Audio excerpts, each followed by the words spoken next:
Hello and welcome to Exploited Crimes and Technology. My name is Opal Singleton and I come to you every Saturday afternoon at 3 o'clock right here on AM 590, The Answer. Well, it's been crazy week. I don't know about you, but I will be so happy when this election is over and they can cut all that craziness out that we're having to listen to. Half the time you listen to that and I'll look at my husband and go, did you hear that? That isn't true. That isn't even close to true. It's an amazing time in our life. I often look at the impact of social media and regular media on our day-to-day life. And, I'm old enough to remember when you got the newspaper and you got it. And if it was in print and it wasn't honest, or if it was turned out to be a lie, people lost their jobs. Now people get jobs because they lie in big numbers, and it's really the impact of media on our lives. You're getting this input all the time from all over the place, and you say, now, what's the source here? And that's important to me because I train parents and teachers and a lot of young people. And one of the things I always think is important to train our kids is not just to hear a story, but to use cognitive reasoning, to analyze who is the person that's saying this stuff and how accurate is their record, if you can track that down. What are their motives and what are they saying? And is there something else out there that is similar that you can believe or that contradicts it? And, one of the dangers is that there is so much out there. You can, hear a story both ways. And the people that are supporting them are lying through their teeth, So then you go, well, now this one says this and this one says that. And you just, I don't know about you, but you say to yourself, is there any value left out there for telling the truth? Now, that's probably not a fair statement. This is election week, and people are getting desperate, and they're going to tell you whatever they can tell you, including the fact that one of the parties campaigned in all 54 states. I love that one. Anyway, that came from somebody real important, okay? It's a fascinating thing, and I think you ought to have that dialogue with your children. This isn't ever going to get any easier. I have bad news for you. Along with your bad news, I got bad news for your bad news. This isn't going to get easier.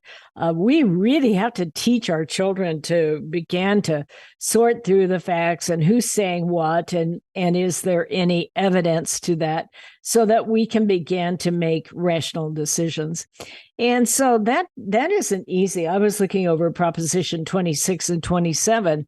Now, I've got a college education and I've been in this business, and the casinos have been very good to me and to me and kids. I'm not a compulsive gambler. Let's straighten that out right now. Okay. I don't have the kind of money to be a compulsive gambler, so I run a nonprofit. Are you kidding me? But anyway, but I'm trying to read that thing about, should we, shouldn't we? Should we have sports betting? Should some people allowed to have sports betting? Can it be only online? And I can hardly read the arguments. I'm not sure how you're going to vote on it, but I say to myself, as if our kids don't have enough to deal with now, with trying to figure out if their Halloween candy has fentanyl on it, and, getting offers on TikTok to go to the border, make $3,000 hauling in people from another country, or maybe some gang trying to solicit them in, or, some girl who's pretending to be a girl, but really is like a 36-year-old pedophile, luring in our kids on a video game chat room, thinking they're a 14-year-old hot girl. I say to myself, okay, we ought to be able to deal with online betting really well. I mean, legalizing pot worked out real well. We now have more illegal pot grows than ever before. And as you know, California is right on the verge. It's already passed SB 357, where law enforcement starting January 1st will not be able to intervene when you're loitering for the purposes of soliciting for street prostitution. I think, oh, that ought to be just ducky. I don't know about you, but I can see it coming. And I feel the momentum picking up now. As a matter of fact, as many of you know, I'm the president and CEO of an organization called Million Kids, millionkids.org, and we combat human trafficking and sextortion and social media exploitation. And I work with a lot of other advocates throughout California. We worked hard to keep SB 357 from passing, but apparently our fine leadership up there in Sacramento has some passion for making this happen. I'm not sure what their motivation is, but he says it will not legalize street prostitution. Well, there you go again. It's called the California Safer Streets Act, but the bill specifically says law enforcement can no longer intervene if you're loitering for the purposes of soliciting for street prostitution. It doesn't ask if you're soliciting to buy or sell. So if law enforcement can't intervene, how is that not legalizing street prostitution? How do you dare call it the California Safer Streets Act? But here we go. We have some friends of mine that went over to Figueroa over in LA, which is a known track for prostitution. And they counted more than 50 young people there in a 2-block area that are soliciting for the purposes of prostitution. And that hasn't even kicked in as far as that law goes. It doesn't start till January 1st. However, they very cleverly put in specialized clauses on it that said that if you have been previously convicted or sentenced or charged for loitering for the purposes of street prostitution, that you can petition the court and they will take that off your record. So, you know, the parades have already started in various parts of our country because they know it's going into November. There's no use charging anybody for that now because it'll be taken off their record. And so that is a problem. There's also a statement in there that if you're incarcerated for that you also can get out. And it just boggles my mind how our leadership in this state is so bent on getting people out of prison early, getting our jails out of jail early, that putting them right back on the streets. And if you think about, first of all, the economics of it, but as you also think about the lack of community safety, it's just some sort of insanity that I have trouble wrapping my head around. You know, first of all, why even bother picking them up and risking your life and putting out, millions of dollars to investigate crimes if we're just going to let them out anyway? Why put them through prosecution and the system if they're just going to go off for a short period of time and then be right back out on the street? And so they apparently already solved that problem with commercial sex because they've already written it in there that you'll get out. So there's no use even trying to prosecute any of that at this point. So it's all kind of crazy to me that we're about to go down this road. I spent way too much money. If anybody wants to support Million Kids, we'd sure love you to death right now. I spent a lot of money trying to educate the public so that we can fight that, and also a lot of money on our film. Our film, by the way, that's a piece of good news. Let's talk about the film, and then I'll come back to some of the other cases that are handling right here in Riverside County. But our film is called Sextortion, the Hidden Pandemic, and it's to educate you and your children about where those erotic photos go when you hit send, and all about the underground world of sextortion. You can get that. It's now streaming on like 9 different things. I can't even remember them all. Amazon's one, iTunes is another one, Apple TV, Vimeo is another one, MSN, Microsoft.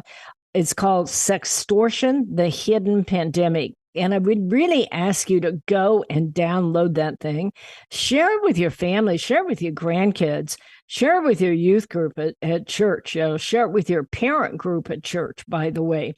It even though it talks about, sextortion, it doesn't get where you couldn't show it to a child or something. But it is very, very important that we understand what is happening in our society and that we take a stand against this. My name is Opal Singleton, and this show is called Exploited Crimes and Technology. We're coming up against a break. I'm going to ask you to stay with us. I want to talk about something that's happening in Riverside County right now. Listen up, folks. You no longer have to drive out of the IE for a great restaurant experience. The Toasted Barrel, an upscale casual steakhouse located in Corona, has been winning award after award for their great diverse menu, service, ambience, wine, and cocktails. Customers call the Barrel the perfect date night. Inland Empire magazine has awarded them Best Restaurant 4 years in a row. Wine Spectator recognized the Toasted Barrel's wine program for their award of excellence. Toasted Barrel is famous for their certified Angus beef, prime, Wagyu, and Kobe steaks, and they have some of the best pasta and seafood around. With happy hour and daily specials every day of the week, their appetizers and drink selections are the best around. Live music starts every Friday and Saturday at 5:30. Planning a dinner party, wedding rehearsal, family gathering, or holiday party? Look up Toasted Barrel online and make your reservation today. Hello, this is Opal Singleton of MillionKids.org. I believe the 4 most powerful words on earth are I believe in you. So we created a challenge coin that says, I believe in you on one side and stand tall, you are loved on the other side. This one-of-a-kind challenge coin is a perfect gift for birthdays, anniversaries, graduation, Christmas presents, or just an anytime gift for someone you love. What a powerful message for a parent or a grandparent to give to a young person. This 2-inch coin is made of polished gold. It's striking to look at, and it is priceless to hold. It is packaged in a beautiful black velvet gift box. What a great way to leave a legacy of love that will last forever.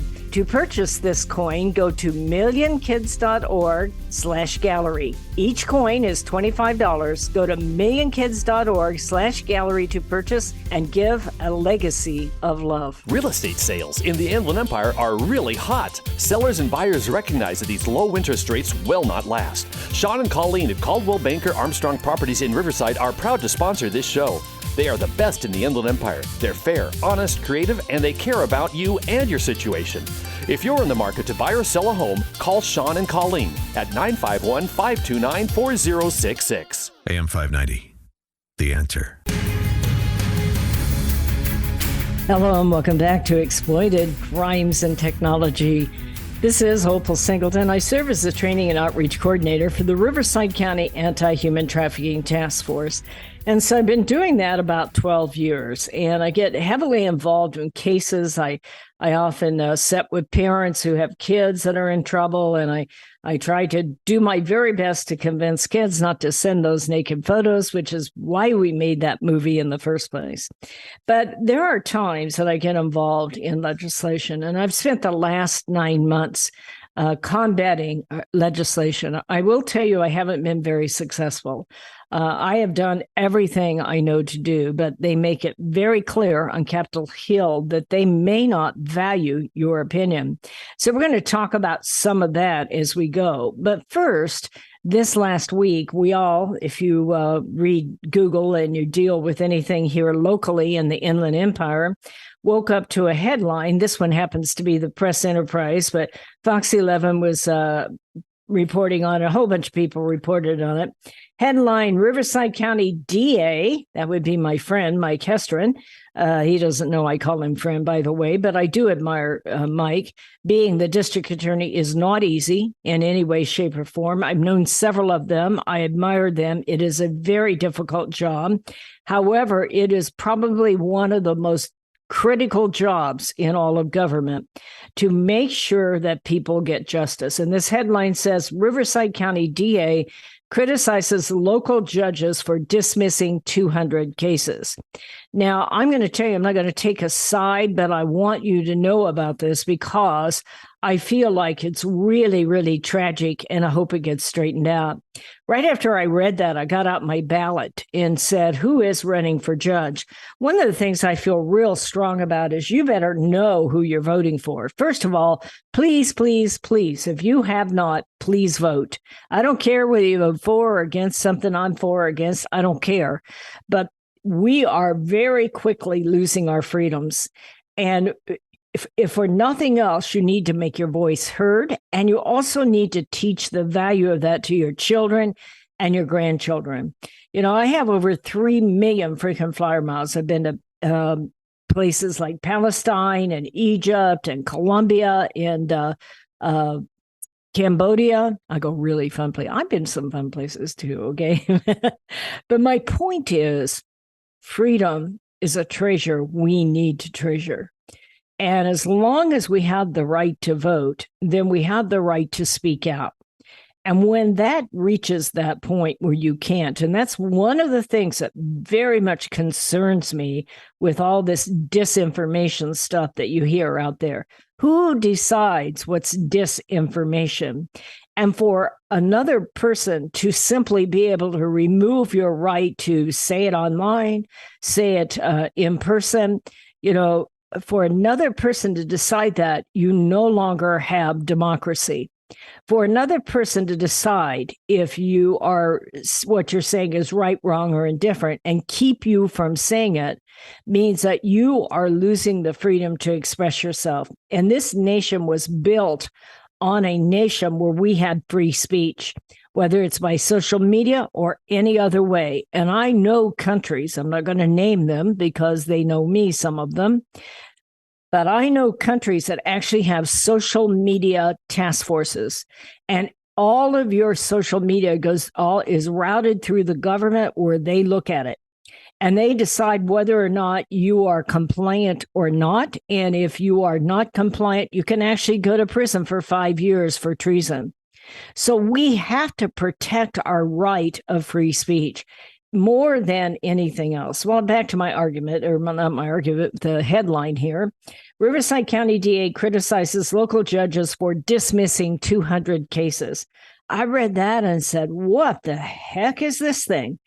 And as we read it, it says that Mike Hestrin has criticized the Superior Court judges for dismissing some 200 cases, including felonies, after a state Supreme Court emergency order expired that had allowed statutory deadlines for speedy trials to be bypassed because of the COVID-19 pandemic, because mainly the courtrooms were shuttered. Now, whether or not you can say that's still an issue or not, I don't know. I'm going to leave that to the judges and Mike Hestrin to kind of work out in here. But I'm looking at these 200 cases, and I'm saying that they're saying they can't do this because there are not enough judges and not enough courtrooms available.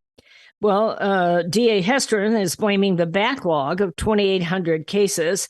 That is the result of shortage of courtrooms on the pandemic, but there is an opposing point of view. They go on to say the felonies can be refiled. Well, that's a relief because at the rate this state is letting people out of prison early, we need to be able to refile those that we're already have in a court of law. We need to be able to refile them for two things. One, everyone has a right to justice.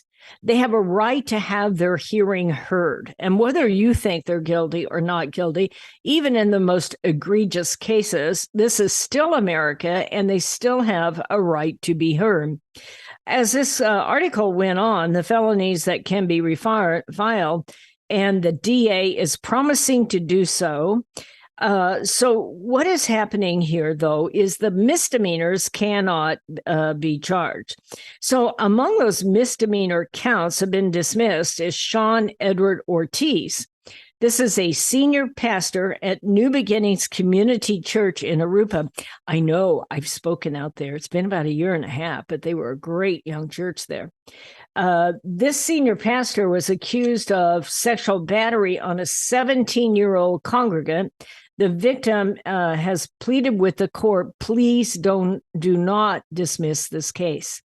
So what is happening here? It says these dismissals are occurring in situations where the DA office has witnesses gathered and announced that it's ready to go to a jury trial. However, the Superior Court does not have a judge or a courtroom available to hear the case. Rather than granting the prosecution a brief continuance until a trial courtroom becomes available, the judges have chosen to dismiss these criminal cases. Now, I know quite a few judges myself. I don't know if any of them are involved. I don't ask. I figure I want to keep my personal life separate from my professional life. But, I do say we need to pay attention to this and fix this. In the end, the judges, the one that is behind this, the presiding judge, John Monterosso, forgive me, sir, if I'd missed your name there. He's pushing back. He's saying it's not the state that the blame is on the state for not providing enough judges. It isn't the blame of the pandemic.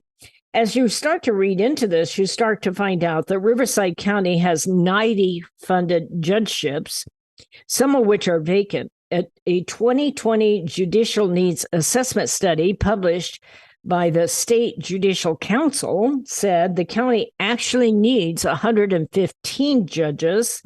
And right now, there is 3.7 judges per 100,000 residents. So they're woefully short on the statewide average of 11.1. So in the end, what they're telling us is that they only have 90. They need 115. So that's another 25. So then I got out my ballot and I said, well, who are these people? Now, I'm the first to say, do not be voting for a judge if you don't know how they've ruled in the past. You need to find out what their rulings are. But it sounds like Riverside County needs some judges. This is a bit scary when you think about it, because if you've ever been in a case where you've been beat up or robbed or harmed in some way, you expect to go to court and you expect to have a real live case in it. And now you find out that 200 of these cases are going to have to be reconsidered. So I'm not picking a side here. I like judges, and I'm very proud of Mike Hestrin. We have a problem, needs to be fixed for sure. We need to give the people the day in court that they expect, and they need to find some sort of compromise.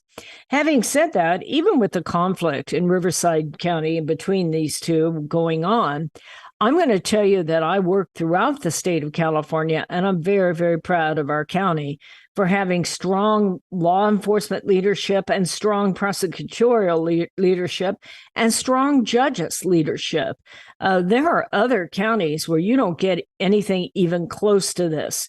So while there may be differences of opinion, and apparently there are, and there is obviously something that needs to be fixed, I still say that we are blessed here in the Inland Empire for having strong leadership.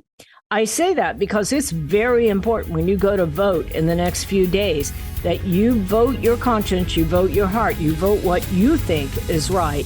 But whatever you do, vote. It's very important. This is Opal Singleton. We're up against a break. Societal Shift, A World Without Borders and a Home Without Walls. This is the most important book you will read this year, especially if you have children or grandchildren.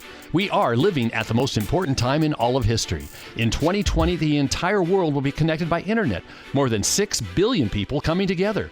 Technology will provide many great advantages for our kids, but a world without borders for our kids is also a world without borders for pimps, predators, pedophiles, cartels, and organized crime. It is a home without walls because 87% of the kids sleep with their phone. It is the greatest societal experiment of all time. Our kids are technology geniuses, and their parents are technophobic. Some are techno-impotent. New apps come with no warnings on how a predator will use them against our kids. Advancing technologies like encrypted messaging, vaporware, artificial intelligence, cryptocurrency, and the dark net will challenge law enforcement, teachers, and parents to keep kids safe. Recent research states that 9,000 kids a day are being blackmailed with a naked photo, and 58% will meet their predator. It is indeed a societal shift, and one in which most parents are unprepared. If you are a parent or grandparent, teacher, counselor, or social worker, please take time to read Societal Shift. Only $18.99 plus $6 shipping. Order today at millionkids.org. That's millionkids, millionkids.org. It'll be the greatest gift you can give your family and yourself. Order Societal Shift today. Million Kids takes checks and credit cards. Opal Singleton, the author, will personally sign the book and send it to you. Again, go to millionkids.org and order Societal Shift today. Join Million Kids. Keep our kids safe from predators.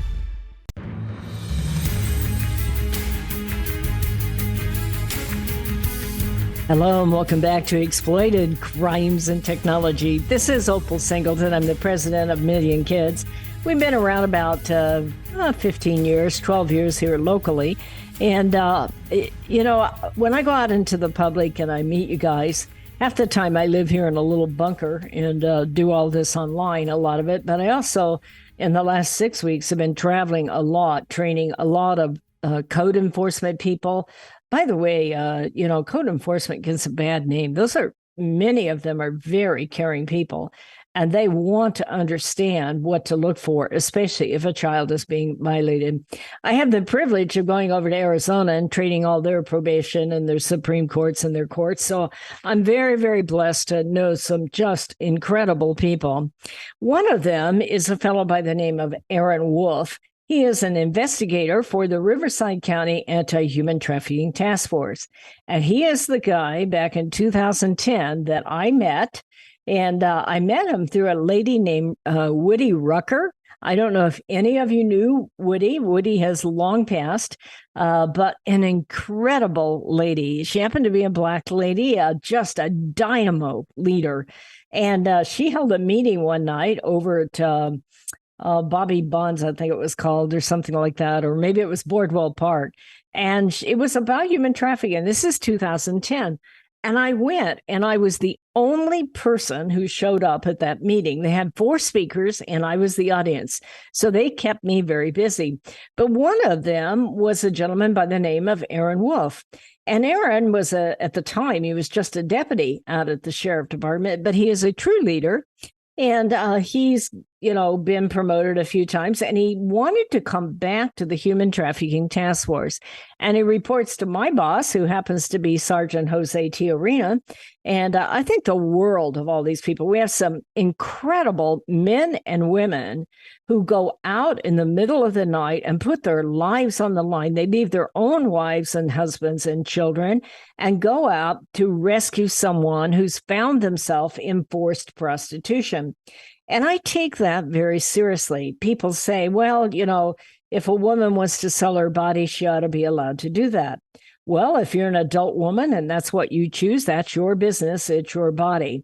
If you're a minor, that's a whole lot different because you can end up being greatly exploited. But what happens in these cases is they get in the life of commercial sex and they begin to get beat up and they're given quotas, they're moved around, they're drugged. It just becomes very, very bad thing. Well, one of the things that's happened is that they passed this law that is SB 357 that is saying that law enforcement can no longer intervene.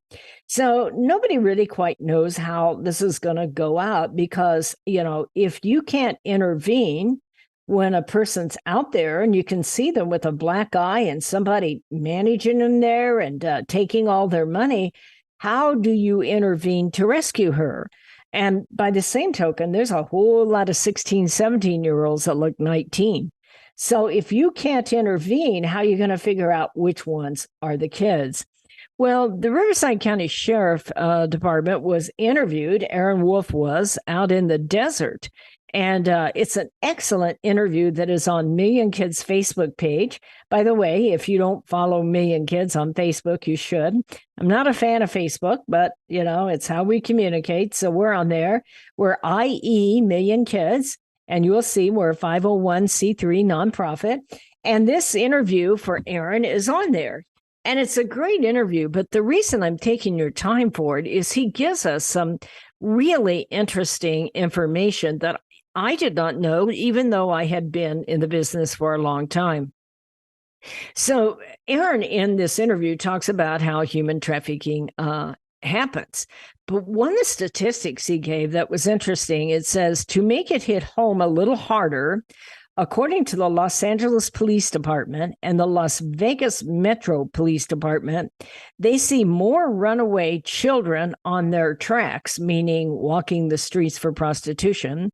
They see more runaway children on their tracks in LA and Las Vegas that these young people are from Riverside County, and there are more kids there from Riverside County in Las Vegas and Los Angeles than any other county in Southern California.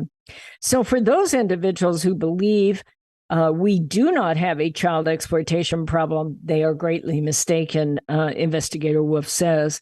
The Department of Justice estimates 1 out of 6 runaways is a victim of child sex trafficking. That's true.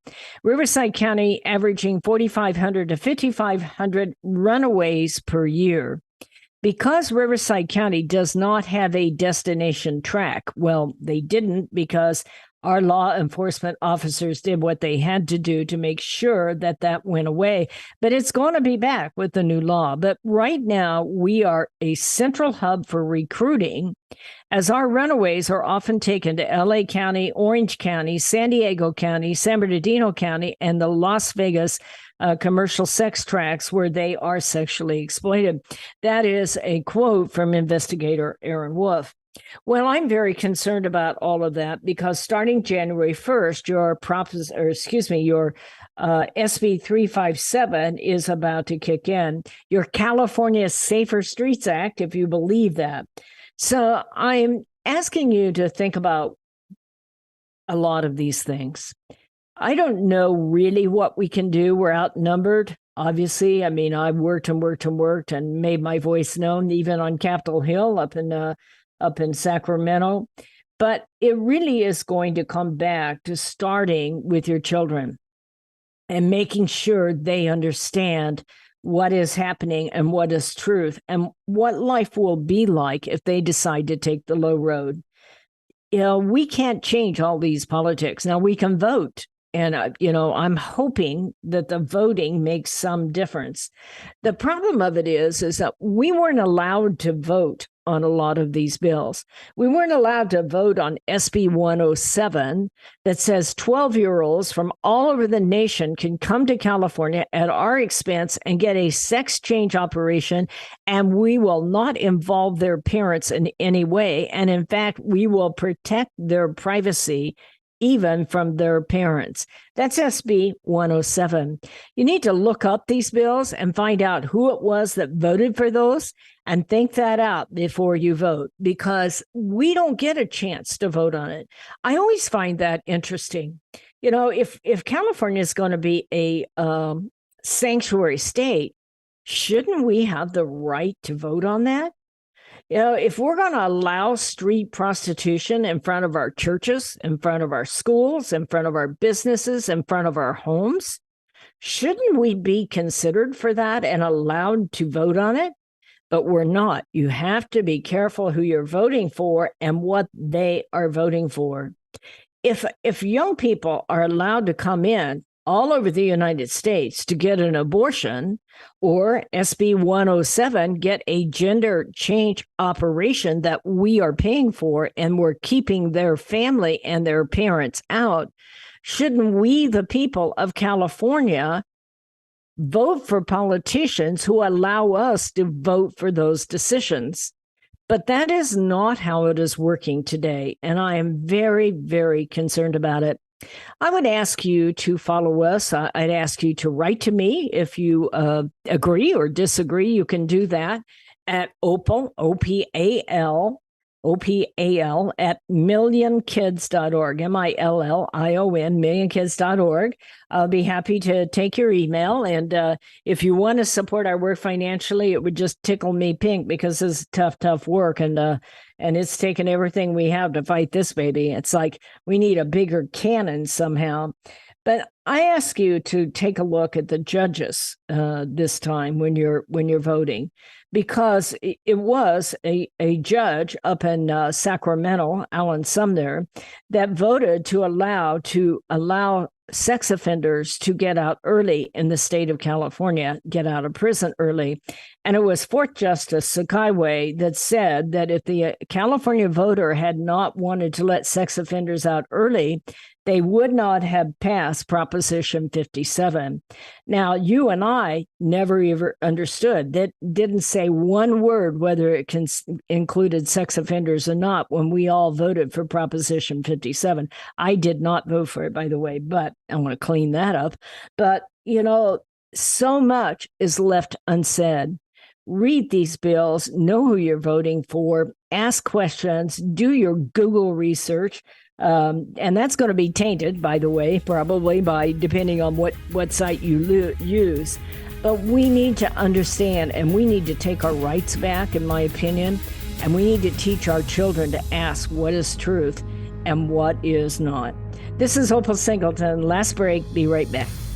Are you tired of eating at the same old restaurants? Let me tell you about a fabulous Italian restaurant we found in Riverside, Mamma Mia's Italian Restaurant. Their caprese salad is exquisite with candied balsamic glaze. All of their sauces are special recipes using only the best olive oils. The salads are fresh and healthy. They offer a wonderful array of pastas, including shrimp scampi, capellini, bolognese, and lasagna. They're famous for their gourmet pizza, and you can order online for takeout or have a special date for dining in with family and friends. Mamma Mia's caters special occasions and host private events. You have to try it out. Mamma Mia's Italian Restaurant, located at 10971 Magnolia Avenue in Riverside, 1 block north of La Sierra on Magnolia. That's Mamma Mia's in Riverside. Be sure to tell Michael, Alex, or Joseph you heard it on AM 590 The Answer. Hello, this is Opal Singleton of Exploited Crimes and Technology. Let me tell you about my friend Doris Anderson at Remax Realty in Upland. She is amazing. She's kind, she's patient, but she listens. And she's informed, and she will help you with your real estate transaction in a way that works for you. Doris, in full disclosure, often supports the work of Million Kids because she cares about young people. But she knows how to analyze a market, how to market a property, and how to find just the right transaction for both buyers and sellers. If you're looking to buy or sell real estate or invest in income property, contact Doris Anderson at Remax Realty 951-733-8899. That's 951-733-8899. 951-733-8899. Custom Service Systems, a proud supporter of Million Kids, is a family-owned and operated commercial cleaning company servicing the Inland Empire and surrounding areas since 1974. CSS takes pride in their ability to maintain the business facilities they serve and their long-lasting relationships with their valued clients. CSS provides a variety of cleaning systems customized to client needs, including deep cleaning and disinfectant to be COVID-19 compliant. From basic office cleaning to windows and floors, CSS will clean up your mess so you don't have to stress. Custom Service Systems cares about families and communities and wants to give back. Custom Service Systems are proud supporters of Million Kids to keep kids safe from predators. If you need the best cleaning services for your business or corporation, contact Custom Service Systems at cssclean.com. Again, cssclean.com, or call 951-781-9345. That's 951-781-9345. You will know you found the best. Custom Service Systems. AM 590. The Answer. Hello and welcome back to Exploited Crimes and Technology. I appreciate each and every one of you that listen to this show. I mean that with all my heart. There are days that I think, okay, I need to give this up. Does anybody care? But then I meet you out there and or I get a donation from you and you write a letter about how you care. You tell me about your grandchildren. You tell me about your children. You tell me about, some situation that didn't turn out like you had hoped that it had. And you know the need to make it different. One of the things that is so frustrating, and my producer and I were talking here at the break, is so much of this just doesn't look like it is. I want to give you just kind of a history of a journey in these last few minutes together. Way back in 2016, there was a bill called Prop 57, And basically, it made it sound like that if you were chewing gum and got picked up stealing something in a 7-Eleven, you should get out early. And we're going to rehabilitate you because you're a drug addict and not put you in prison. And it just sounded so ooey good that everybody voted for it. I didn't, but a lot of people did. Well, one of the things they did in there is they carefully crafted it so it didn't say whether or not it included child sex offenders. So they made another attempt. So as I said earlier, a sex offender filed a suit, and sure enough, they said it was discrimination, and sex offenders began to get out of prison early. The number is about 76,000 prisoners looking to get out early. We don't know if they all will or not, but about 20,000 of them were sex offenders. So as this bill continued on, and before it went to the Supreme Court, we had Proposition 20 back in 2020. And I was actually taken off Facebook at that point because I was trying to get people to understand what it means to have child sex crimes be a serious and violent crime. And I'm still not sure that most people understand. They think that that's some sort of emotional term. No, that's a legal term. If we, by the way, it didn't pass, and I beat my brains out trying to get everyone to understand the importance of it until I was taken off Facebook. But, the truth is that, if a crime is considered a serious and violent crime, then you can have the 3 strikes on it. But there are only 13 violent crimes in the state of California. And nobody mentioned that when Proposition 57 was offered out. Everybody goes, yeah, if it's nonviolent, let them out. What the heck? Everybody feels bad for somebody who made a mistake. Let's give them another break. And I get it. But what nobody told you when they wrote that is that they knew, the Attorney General of California in 2016 knew when they wrote that bill that there were only 13 violent and serious crimes in California, and child sex crimes aren't one of them.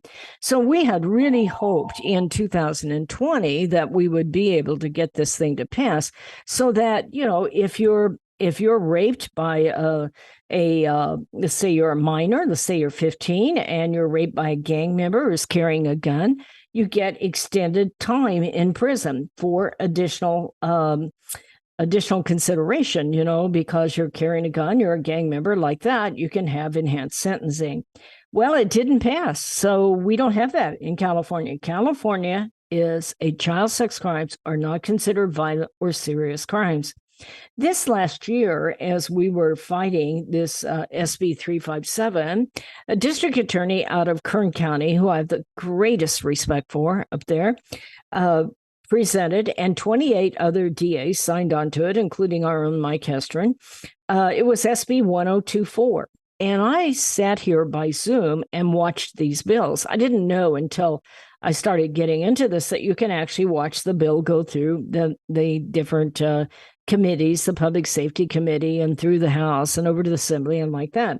So it took step 1, Public Safety Committee, and this bill would have made human trafficking, sex crimes, these are adults, violent and serious crimes. Now, this is why after SB 357 had passed, you see, SB 357 had an interesting history. It was presented by Senator Weiner, and after it passed a year ago in October, he kept it on his desk and did not forward it to Governor Newsom. I had no idea that one person can make the decision to do that, but he did. And it wasn't until after the recall election and the primary election that he actually received the bill 3 days later, and then he signed it. And, at the same time, they're trying to get SB 1024 out that would have made trafficking a violent and serious crime. And it was fascinating. There are 5 members of the Public Safety Committee on Capitol Hill. 3 of them are Democrats and 2 of them are Republicans. 1 abstained, 2 were out of the room. And as they voted, all 3 Democrats came in. They never really heard the argument, and they all voted against it. So it is basically dead on arrival in the state of California to have either your human trafficking crimes or your child's sex crimes as serious and violent crimes. And I believe that's a travesty, and that needs to change. And that's why I'm taking your time on a Saturday afternoon. We normally would be having a good time. It's important that you really understand what's at stake here. And, that we begin to unite and that we support and we make our voices heard. Well, my name is Opal Singleton, and this show is brought to you by Million Kids, millionkids.org. I so appreciate each and every one of you that support us financially. I also support our sponsors, and this is Toasted Barrel down there in Corona. They are open again and doing dynamite, getting ready for the holidays. That's Toasted Barrel, and also Mamma Mia's down there in La Sierra that take good care of us. And I highly recommend both those restaurants, but not if you're on a diet, okay? Well, they have some healthy things on there, a few. Anyway, I just want to say how important it is that we all stick together. And I so much appreciate your prayers. These are rough times, regardless of the financial support. This is going to take all of us understanding what is honest, what is upright, and vowing to teach our children that regardless of what everybody else does, leadership is about doing what's right instead of what's easy, about telling the truth, even if it's difficult. And we cannot lose sight of that. I share with kids, every time you take the high road instead of the low road, you're going to be better off. You take that low road and you're going to be paying prices for that for the rest of your life. And that's really, really true of our kids today because of social media. They don't know who is out there on the other end, if it's some creepy pedophile trying to trick them, or if it's an organized telemarketing center out of Pakistan. This is exactly how our kids end up being violated. Our role with Million Kids is to educate as many of you as we can so that you can educate your kids and the teachers and the counselors and law enforcement so that we can all come together. And it's important that we support our law enforcement. It's important that we support our prosecution system. And it is important that we support the right to vote. And so I'm going to ask you, regardless of who you're voting for, I'm not here to get you to vote one way or the other. But what I do want you to know is that freedom is priceless, absolutely priceless. I've been in Palestine. I thought I was never going to get out of there alive, okay? We are so fortunate in our country to be able to vote still. Now, there's a lot of arguments whether the voting is accurate or even if you can say that out loud, by the way. But we have the right to vote and we have the right for democracy. And I think that if there's ever a time in our life that we need to teach our children the values of democracy, the values of telling the truth, even if others are not, the values of discernment, I think that that's so important. The kids that don't get violated online are the kids who have been taught to do deductive reasoning, cognitive thinking, realizing this is most likely a trap. Why would someone I met only last week want my nudie photo? It is amazing how many kids will send an erotic photo within 1 hour of being online to someone they've never met. That's got to change, but they're unable to perceive the consequences. I need all of us to come together. We need to fight for justice, but we also need to educate for prevention and intervention so our children don't get violated. And that is the work of Million Kids. If you'll go to millionkids.org, sign up for our newsletter if you would, those insider alerts where I analyze cases. And while you're there, if you're willing, hit that donate button or give us an old-fashioned check. I go to the post office personally, and when I get those checks, I'm tickled pink. So thank you to each and every one of you. Folks, we're coming into the holiday season, and these are tough times. Put your arms around your family and let them know how proud you are of them. I'll see you next Saturday at 3 o'clock on AM 590. This message is all about Million Kids, the organization that helps locate missing kids throughout Southern California and educates to keep kids safe from predators. Million Kids educates school administrators, teachers, parents, and teenagers how predators identify a potential victim and the methods they use to recruit innocent kids. BMW of Riverside is a proud supporter of Million Kids. Visit BMW of Riverside at the Adams Street exit off the 91 freeway or click bmwofriverside.com. Hello, this is Opal Singleton of Exploited, Crimes and Technology. I want to tell you about a book I wrote called Seduced, The Grooming of America's Teenagers. It's all about how predators access, groom, recruit, and exploit our young people using social media, online gaming, video chat rooms. Technology is changing at the speed of light, and we have to understand how to keep our kids safe from predators. So you can get this book by going to www.millionkids.org. It's $16. I'll sign it and I'll ship it to you personally. We hope that you will order this book, educate yourself about how to keep our kids safe in this day of changing technology. Join us each Saturday for our radio show at Exploited, Crimes and Technology at 3 o'clock on AM 590, The Answer.